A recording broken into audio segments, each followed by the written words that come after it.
Hello guys, welcome back to another video of my YouTube channel MD Masoom IT. फिर से video पे लेके आ गया हूँ। ठीक है, तो ये वीडियो आपका फिर से क्लास 10th के लिए ही है, क्योंकि देखो यहाँ हेडिंग में भी लिखा है मैंने। तो ये वीडियो उनके लिए इसलिए खास हो सकता है क्योंकि आपका ये टर्म 2 के लिए काफ़ी इंपॉर्टेंट क्वेश्चन मैं लेके आ गया हूँ, जो कि मैंने चुन चुन के लाया है। ठीक है, ताकि आपको एग्जाम में मदद मिल सके। तो चलिए वीडियो को शुरू करते हैं। क्या बोलता है, पर्यटन का मुख्य उद्देश्य क्या है? ये बहुत इंपॉर्टेंट सवाल भी आई। ठीक है, पर्यटन का उद्देश्य क्या है? तो देखो बोलता है क्या है, यहाँ पे लिखा क्या है कि यात्रा एवं पर्यटन भारत का सबसे बड़ा सेवा क्षेत्र है। क्या बोलता है, यात्रा और पर्यटन भारत का सबसे बड़ा सेवा क्षेत्र है। इसका मुख्य उद्देश्य पर्यटन को विकसित करना और बढ़ावा देना है।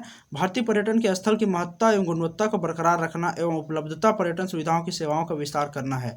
देखो इसका वीडियो जो क्लास 12 के डाला हूँ ना, उसमें भी आपको इसका आंसर मिल जाएगा। ठीक है, तो इसको देख ले लो, इसको स्क्रीनशॉट लेना है तो ले लो। ठीक है, चलो ले लिए, आगे बढ़ते हैं। देखो पर्यटन के क्या लाभ हैं, ये क्वेश्चन नंबर इसका आगे का है, सेकेंड पार्ट।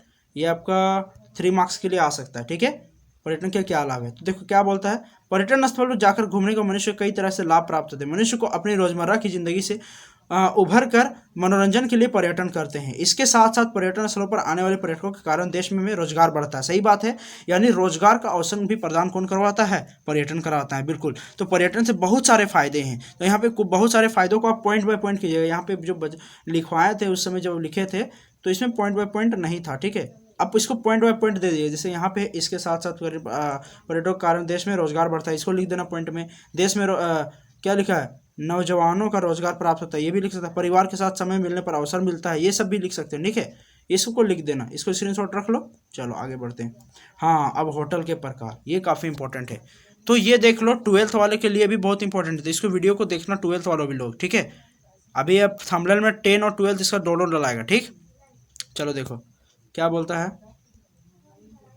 हाँ, कहता ये है कि होटल के प्रकार, होटल एक इमारत है जिसमें कमरे होते हैं तथा कमरे किराए पर दिए जाते हैं। सही बात है। होटल के बारे में पहले डेफिनेशन, होटल में कई सुविधाएं और हो सकती, देखो ये तुम्हारा नोट्स है। ठीक है, मैं इसका क्वेश्चन नहीं बता रहा हूँ, इसका नोट्स है, क्योंकि इसमें बहुत सारे ब्रांच थे इसलिए मैंने इसको क्वेश्चन वाइज नहीं किया। इससे क्वेश्चन आ सकता है तो पढ़ लेना इसको भी अच्छे से।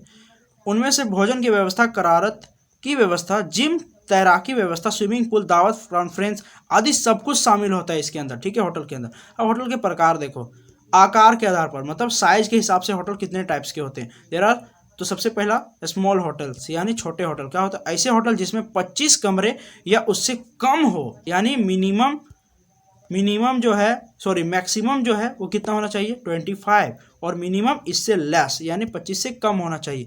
तो ऐसे होटल को क्या कहा जाता है, छोटा होटल। एग्जाम में 1 मार्क्स के लिए, ठीक, याद रखना, छोटे होटल कहलाते हैं। जैसे अलका होटल जो कि नई दिल्ली में। ठीक, उसके बाद मध्य होटल किसको बोलेंगे, मध्य होटल ऐसे होटल जहां 26 से 300 कमरे हो, 26 से लेकर 300, 100 है, 300 बोल दिया मैंने, 100 कमरे हों, ऐसे होटल मध्य होटल कहते हैं। यानी होटल ताज मुंबई, होटल ताज जो है एक मिडिल होटल है। ठीक है, ये चीज़ है, ये चीज़। बड़े होटल, ऐसे होटल जिसमें 101 से लेकर 300 तक के कमरे होते हैं, अतिथि कमरे में हो, इस तरह के होटल को बड़े होटल कहते हैं। जैसे शाही होटल नई दिल्ली, शाही होटल एक नई दिल्ली में जो कि बिग होटल के रूप में आता है। एक होता है कमर्शियल यानी विशाल होटल, ये ऐसे होटल होते हैं जो जिसमें 300 से ज़्यादा अतिथि कमरे होते हैं, और इस तरह के होटल का विशाल होटल कहा जाता है। जैसे शंग्रीला होटल नई दिल्ली और लीला कैंपिंस्की मुंबई, ये सब होटल का नाम है जो कि विशाल होटल का प्रकार है। ठीक है, अब देखो कटलरी के बारे में थोड़ा समझो। कटलरी एक ब्रांच है होटल इंडस्ट्री का, जहाँ पे आपको जो है ना बताया जाता है कि कौन कौन सा सिस्टम या फिर कौन सा ऐसा तत्वों का इस्तेमाल करता है कोई भी चीज़ को खाने या परोसने में। ठीक है, सबसे पहले देखो स्पून वगैरह के बारे में यहाँ पे चित्र है। तो पहले कटलरी में कौन सा स्पून आता है, डिनर स्पून, जो कि कुछ इस तरह दिखता है। ठीक है, देखना इसका अगर फिगर में आया तो इस तरह डिनर स्पून दिखता है। उसके बाद इसके बारे में जानते हैं, इसको डिनर फॉर्क बोला जाता है, डिनर फॉर्क। ठीक है, जो डिनर के साथ मिलता है। इसको बोलते हैं डिनर नाइफ, जो काटते हैं कोई चीज़ को। ठीक है, इसको बोलते हैं डेजर्ट स्पून, इसको पीने के लिए इस्तेमाल किया जाता है, डेजर्ट स्पून। फिर देखो ये क्या है, ये तुम्हारा शुगर स्पून है, इससे चीनी लिया जाता है। ठीक है, फिर ये क्या है, आइसक्रीम स्पून, जानते हैं गोली टाइप का होता है आइसक्रीम स्पून।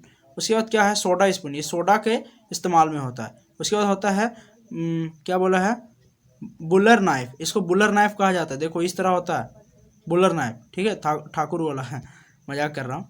उसके बाद होता है फिश नाइफ, फिश नाइफ को इस तरह का काटा जाता है, बिल्कुल। ये थोड़ा सा बेंड हो गया है, ये असल में कुछ इस तरह होता है। ठीक है, इस तरह। उसके बाद क्या बोला है, फिश फॉर्क, ये कांटा चम्मच जो है खाने वाला मछलियों को काटने के लिए होता है। ये कटलरी के प्रकार थे।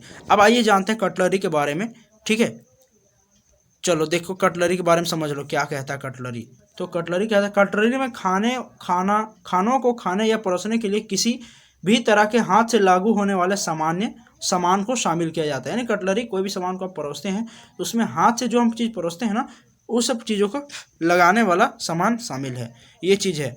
और क्या बोला है, फ्लेंट वेयर, सिल्वर वेयर, ठीक है, सिल्वर वेयर शामिल किया जाता है। जैसे कि स्टेनलेस स्टील या चांदी जैसी धातुओं से बने होते हैं। कटलरी जो होते हैं स्टील से बने होते हैं। आधुनिक दिनों में कटलरी क्या बोला, अद्भुत संयोजनों जैसे चम्मच प्लस चाकू, स्पोक चम्मच कांटा और नॉक चाकू प्लस कांटा में आया जाता है। ये सब मिक्स चीज़ होता है, अब एक ही में मिक्स होता है, तो इसको कटलरी इंडस्ट्री के अंदर आ जाता है। इसको बढ़िया से पढ़ लो, ठीक है, तुम लोग अच्छे से पढ़ लेना क्योंकि टाइम भी वक्त है और एक और वीडियो भी डालना है। आज 3-4 वीडियो लगातार आएगा क्योंकि आज लास्ट टाइम है, तो बढ़िया से पढ़ना, ठीक है।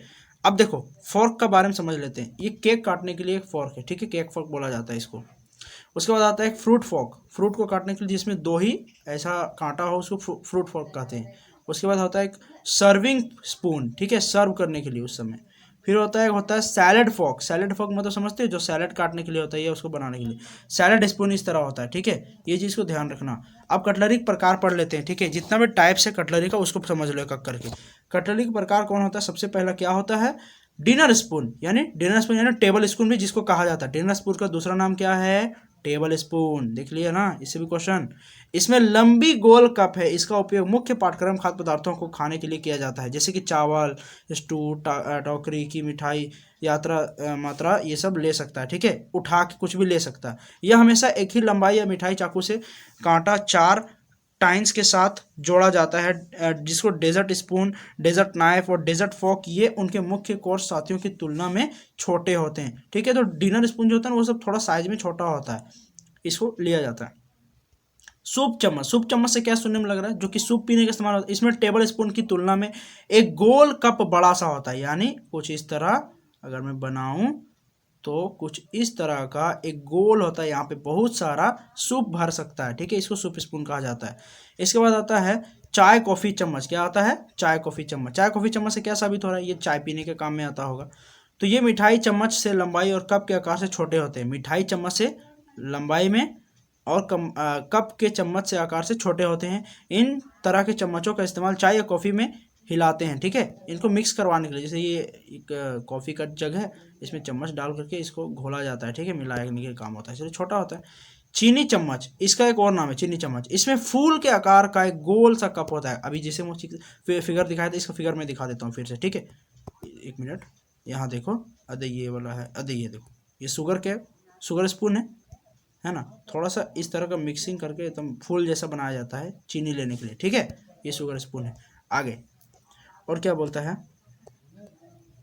हाँ यही चीज़ था। तो ये फूल जैसा होता है, इससे चाय के सेट से चीनी लेने का उपयोग किया जाता है, यानी कोई भी चीज़ रखा ले वहाँ से चीनी आपको कितना पसंद ले सकते हैं।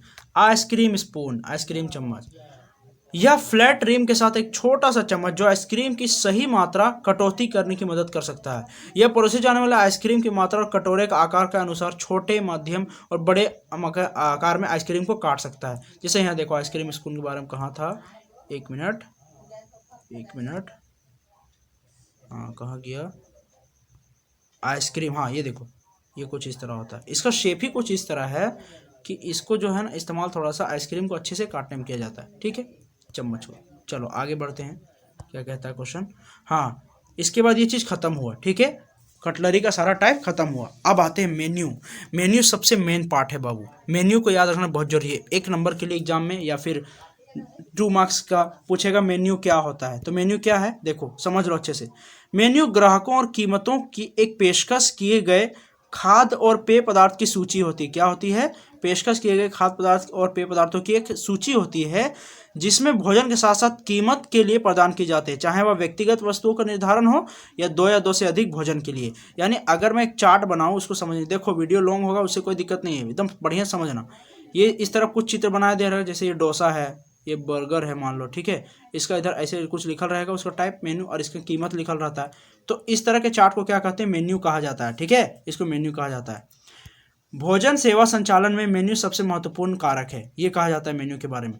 तो यहाँ पे मेन्यू का पूरा डिटेल बताया गया है, इसको बढ़िया से देख लो, ठीक है, इसको बढ़िया से पढ़ लो। अगर कुछ भी डाउट रहता है तो फिर कमेंट करो, ठीक है। देखो क्या बोलता है, F&B, F&B मतलब फूड एंड बेवरेज, खाद्य और पेय सेवा इसको कहा जाता है।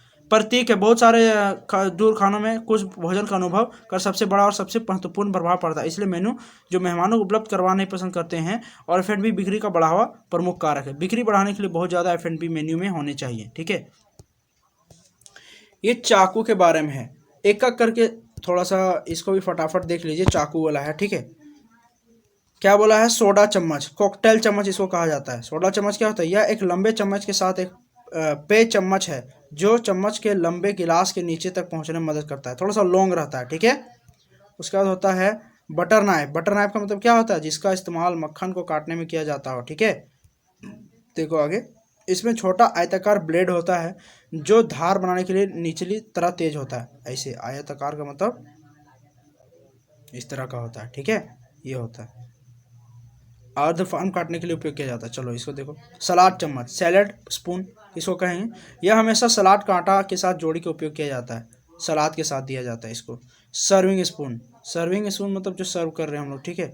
यह एक चम्मच जिसमें स्टोव और चावल परोसने के लिए डिज़ाइन किया गया है, ठीक है। चलो उसके बाद होता है वो डेली फल कांटा, डेली फल कांटा, इसमें दो टीन्स होते हैं, या फलों को सैलेड काटने के लिए, ये फलों को काटने के लिए। जो ऐसे वाला भी चित्र हुआ था ना जी, ऐसे था,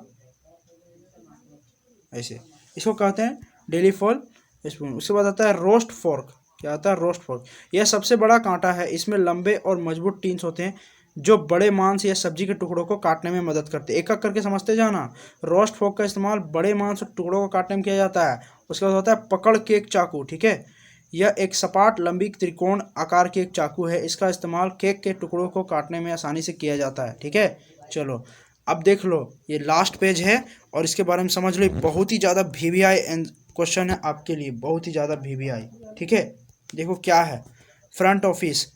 अभी एक और होटल इंडस्ट्री से और एक तो आपका फूड एंड बेवरेज सर्विस से एक और वीडियो आएगा, 4-5 वीडियो अपलोड कर दूंगा, तो वीडियो सबको देखना, ठीक है, छोड़ना मत। तो और सारा वीडियो से बहुत सारा क्वेश्चन आ भी जाएगा, मैं उम्मीद रखता हूँ इसी बात का। फ्रंट ऑफिस, ठीक है, किसको कहते हैं फ्रंट ऑफिस, क्लास 12 के लोग भी ध्यान देंगे इस क्वेश्चन को। क्या बोला है, हालांकि उनको बता चुका। फ्रंट ऑफिस बिजनेस से जुड़ा एक वर्ड है जो किसी कंपनी के उस विभाग को इंगित करता है जो कस्टमर या क्लाइंट्स के सीधे संपर्क में आते हैं। इसमें मार्केटिंग, सेल्स और सर्विस से जुड़े प्रोफेशनल्स स्किल्स शामिल होते हैं, ठीक है। किसी होटल में फ्रंट ऑफिस विभाग की भूमिका, फ्रंट ऑफिस मतलब जो सबसे पहले हो, होटल की इंडस्ट्री के सबसे आगे वाले फ्रंट में हो, वो फ्रंट ऑफिस कहलाता है। इसकी क्या क्या भूमिका है होटल में, देखो किसी भी होटल में उसके फ्रंट ऑफिस विभाग की कार्यशैली मैनेजमेंट जिम्मेदारी की नियुक्ति मैनेजर होती है, उसकी मैनेजर होता है, ठीक है। फ्रंट ऑफिस में आने वाले अतिथियों के फ्रंट ऑफिस मैनेजर का मुख्य काम, अब देखो ऑफिसर मैनेजर का क्या काम होता है। सबसे पहला काम होता है होटल में आने वाले अतिथियों को मैनेजर का पहला काम उनका स्वागत और खातिरदारी करना। सबसे पहला hello sir, excuse me sir, can I help, आपको मतलब किस तरह का हमारा सर्विस चाहिए, ठीक है, ये सब उससे उनसे मिलना। Meet and greet, meet and greet इसी के अंदर आ गया, ठीक है, मीट एंड ग्रीट। उसके बाद उनका उचित अभिवादन करना, उनका अभिवादन करना, उनका सही से, उनका उचित रिजर्वेशन करना यानी सही से, उनके चेक इन और चेक आउट की व्यवस्था देखना, ये कब आते हैं कब जाते हैं, ठीक। सुरक्षा विभाग यानी चाबियां सौंपना व वापस लेना, अतिथियों को संदेश देना, और तो और पैसों का भी हिसाब रखना क्या है, फूड एंड बेवरेज के managers food and beverage front office के मैनेजर कर्मियों का ये कारण है। तो आई होप ये वीडियो समझ में आया होगा।